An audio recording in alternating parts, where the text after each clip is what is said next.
os artigos 528 a 533.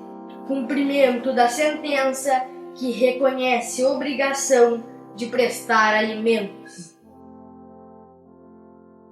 Qual o juiz competente para a execução de decisão que obriga a prestação de alimentos?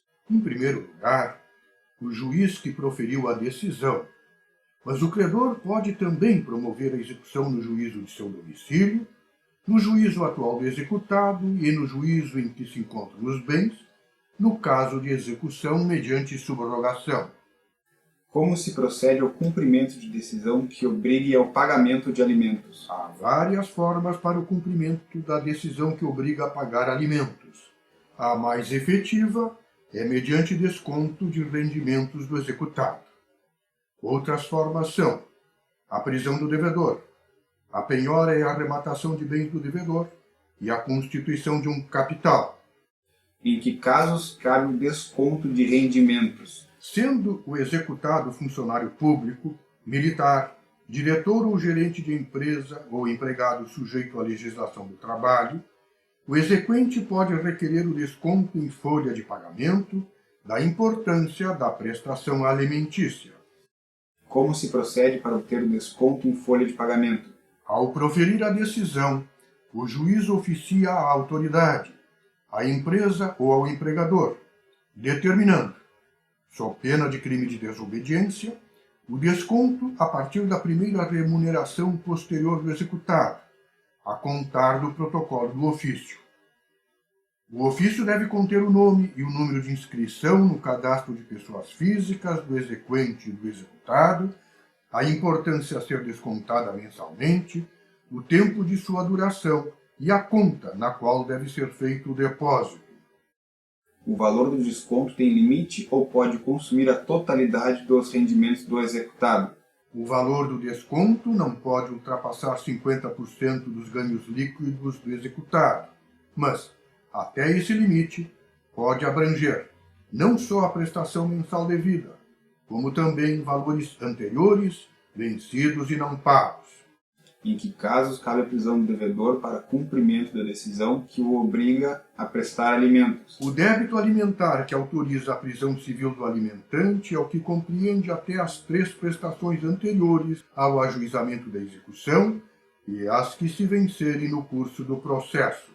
Como se procede à execução mediante a prisão do devedor? Para o cumprimento de decisão que obrigue ao pagamento de alimentos, o juiz, a requerimento do credor, determina a intimação pessoal do devedor para efetuar o pagamento em 3 dias, ou comprovar o pagamento, ou a impossibilidade absoluta de efetuá-lo. O que acontece se o devedor não paga nem comprova a impossibilidade absoluta de efetuar o pagamento? Se o devedor não paga nem justifica a impossibilidade absoluta de pagar, o juiz manda protestar o título executivo e decreta a prisão do devedor em regime fechado, mas separado dos presos comuns, pelo prazo de 1 a 3 meses. O que ocorre se, expedida a ordem de prisão, o devedor paga o débito?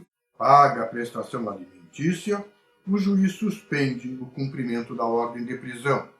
E se o pagamento é efetuado já preso o devedor? Nesse caso, ele é solto, porque é atingido o objetivo da prisão que, no caso, tem natureza coercitiva e não a natureza de pena. O cumprimento integral do tempo de prisão extingue o débito? Não. O cumprimento da pena não exime o executado do pagamento das prestações vencidas e vincendas. Pode-se promover a execução de alimentos mediante subrogação? Certamente.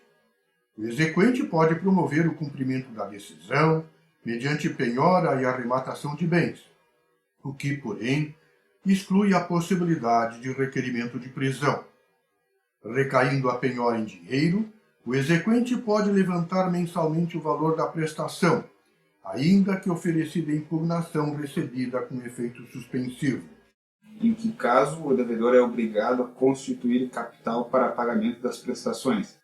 O executado deve constituir capital, cuja renda assegure o pagamento do valor mensal da pensão, a requerimento do credor, no caso de indenização por ato ilícito, podendo, porém, o juiz substituir a constituição de capital por desconto em folha de pagamento, por fiança bancária e por garantia real.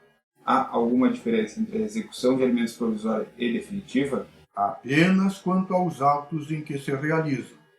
O cumprimento definitivo é processado nos mesmos autos em que proferida a sentença. Os alimentos provisórios e a execução provisória em autos apartados. Mais alguma observação importante? Sim. A conduta procrastinatória do executado pode, eventualmente, configurar o crime de abandono material. Apresentação de Guilherme Porto e José Tessainer. Fim deste episódio. Até o próximo!